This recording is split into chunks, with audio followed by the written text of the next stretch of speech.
Hello class, in this video we're going to be looking at dot plots and Stemleaf plots. The learning intention of this video is for us to review how to display numerical data using a dot plot as well as a Stemleaf plot. To start the video, I'd like to remind you all that we can display numerical data in a number of ways. We could do so by using a frequency table, a histogram, a Stemleaf plot, a dot plot, as well as a box plot. And in today's video, I'm going to show you how we can organize and display data using a Stemleaf plot as well as a dot plot. So let's first explain how do we represent data using a dot plot. One of the main reasons as to why you might want to use a dot plot to represent your numerical data is that it's best suited when you're trying to display discrete data sets. In a dot plot, each dot represents an individual piece of data and is drawn above a labeled horizontal axis. Furthermore, if you've got multiple data points in the dataset that have the exact same value, when it's represented on a dot plot, then these points are stacked on top of each other. An example of a dot plot is illustrated down below.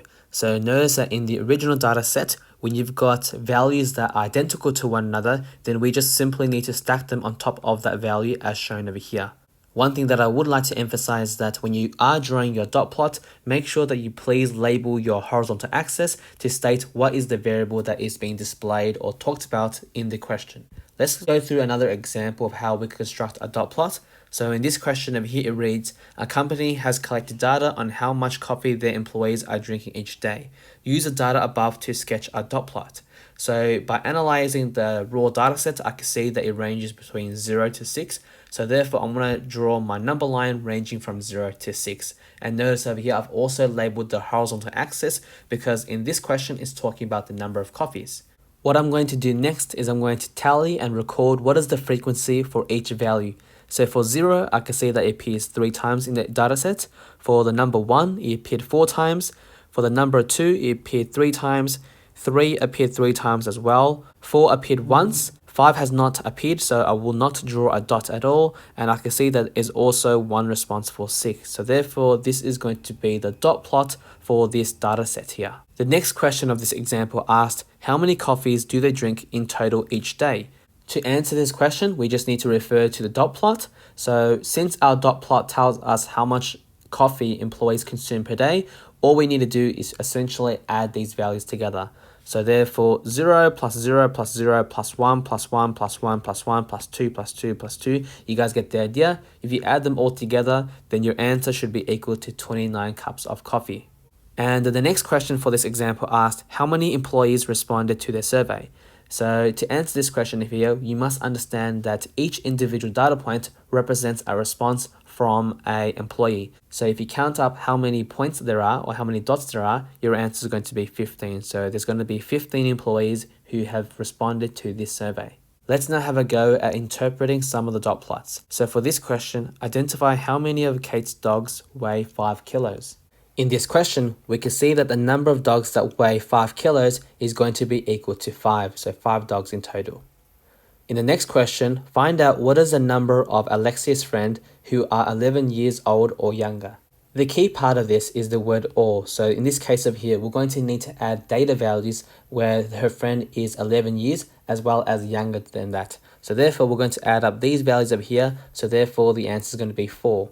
The next thing that we're going to learn is how do we draw and construct a Stemleaf plot. So unlike dot plots, Stemleaf plots can actually be used to display both discrete as well as continuous data. In order for you to display datasets in a Stemleaf plot, what we need to do is we need to divide each value in the dataset into a stem, which usually is made up of the first digit, as well as a leaf, and that is usually the last digit. Once we have divided the 2-digit number into the stem as well as the leaf, we insert those numbers into this template over here. And after we've done this, we also need to include a key alongside so that it helps the reader to interpret the dataset. Let me go through an example of how we construct a Stemleaf plot. So in the example down below, I've got 10 data values that I need to put into this Stemleaf plot.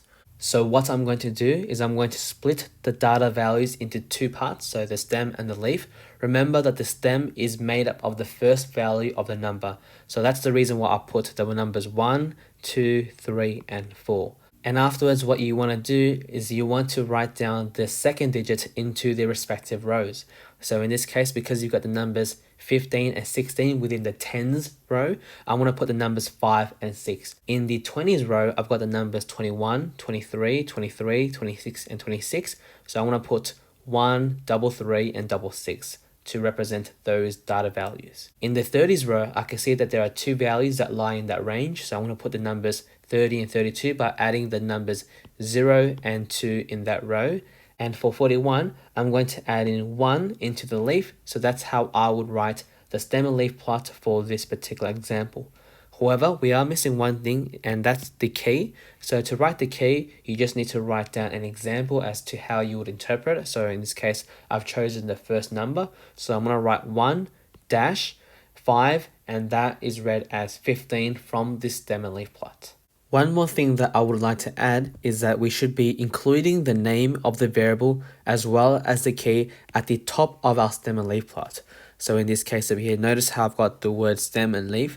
So what I'll do is I'm going to replace that with the variable of the actual data set. So in this example over here, it's referring to the ages of my participants. So I'm going to replace that with age, and I've also included a key at the top of my stem and leaf plot as well. Let's now see if you can answer the following questions. So for this question, find out what is the length of the longest unicorn horn. In this question over here, the longest is going to be the largest value. So therefore, I'm going to be looking at this value here, and you read that as 363 millimeters. In the next question, I want you to identify how many trains are there between 8 a.m. and 10 a.m. If you answer this question correctly, you're going to need to count down how many values are between those two ranges. So therefore, it's going to be 1, 2, 3, 4, 5, 6. So therefore, your answer is going to be 6 trains. The last thing that I want to talk about in this video is discussing how do we describe the shape for a dot plot or for a stem and leaf plot. To help you identify what is the shape for the dot plot or for the stem and leaf plot, I encourage you to please draw a line over the data set and then see if you could draw the longest tail. So let me go through an example down below. If I was to draw a line over my data set, this is what the line would look like roughly. Now in this example here, you can kind of see that there is going to be a tail moving from the center. So the center or the central peak is going to be located around here. So the tail is going to be moving to the right hand side. In this example, notice how the direction of the tail is moving towards the positive direction in the x-axis. So we said that in the previous video, this is going to therefore be classified as positively skewed. In this example over here, I've got a stem and leaf plot. In a similar manner, I'm also going to be drawing a line over my data set.